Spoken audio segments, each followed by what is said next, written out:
రాష్ట్ర ప్రధాన కార్యదర్శి కాంగ్రెస్ పార్టీ అధికారంలోకి వచ్చే ముందు ఆటో డ్రైవర్లకు న్యాయమైన డిమాండ్లు పరిష్కరిస్తామని చెప్పి ఎన్నికల మేనిఫెస్టోలో పెట్టడం జరిగింది. ఇప్పటికి 2.5 సంవత్సరాలు అవుతుంది. మేము అనేకమైన ఉద్యమాలు చేశాం. ఆ ఉద్యమాలు చేసినప్పుడు రవాణా శాఖ మంత్రి గారు, ముఖ్యమంత్రి గారు, రవాణా శాఖ అధికారులు మా సమస్యలు న్యాయమైనవి పరిష్కరిస్తామని చెప్పి పలు దఫాలుగా హామీ ఇవ్వడం తప్ప వాళ్ళు ఇంతవరకు పరిష్కారం చేయలేదు. ఎన్నికల మేనిఫెస్టోలో వారు ఏమన్నారంటే గత ప్రభుత్వం 10 సంవత్సరాలు ఆటో డ్రైవర్లు పట్టించుకోలేదు, మేము పట్టించుకుంటాము, మేము అధికారంలో రాగానే మేము సంక్షేమ బోర్డు ఆటో డ్రైవర్లకు, క్యాబ్ డ్రైవర్లకు సంక్షేమ బోర్డు ఏర్పాటు చేస్తామని చెప్పారు.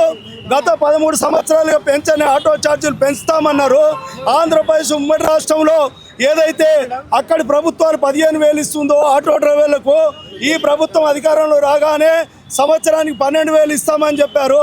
అది ఇంతవరకు ఇవ్వలేదు. అదేవిధంగా ఆటో డ్రైవర్లకు సంక్షేమ బోర్డు ఏర్పాటు చేస్తామన్నారు. అదేవిధంగా అక్రమంగా నడుస్తున్న 2 వీలర్లను రద్దు చేస్తామన్నారు. యాక్సిడెంటల్ బీమా ఇస్తా అన్నారు. ఒక్క డిమాండ్ కూడా ఇప్పటివరకు పరిష్కారం కాలేదు. దానికి తోడు అదేవిధంగా ఫ్రీ బస్సు పేరు మీద మహాలక్ష్మి పథకం ద్వారా ఆర్టీసీ ఫ్రీ బస్సు మహిళలకు పెట్టడం వలన ఆటో డ్రైవర్లకు తీవ్ర అన్యాయం జరిగింది.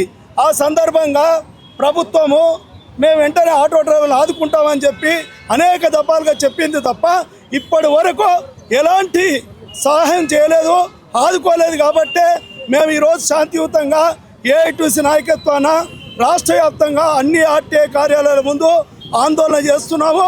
ఇప్పటికైనా రాష్ట్ర ప్రభుత్వం స్పందించకపోతే రేపు ఆగస్టులో జరగబోయే అసెంబ్లీ సమావేశాల సందర్భంగా రాష్ట్ర వ్యాప్తంగా అన్ని సంఘాలను కలుపుకొని లక్షలాది మంది ఆటో డ్రైవర్లు, క్యాబ్ డ్రైవర్లు సమీకరించి చలో అసెంబ్లీకి పిలుపునివ్వాలని చెప్పి మేము నిర్ణయం చేయడం జరిగింది.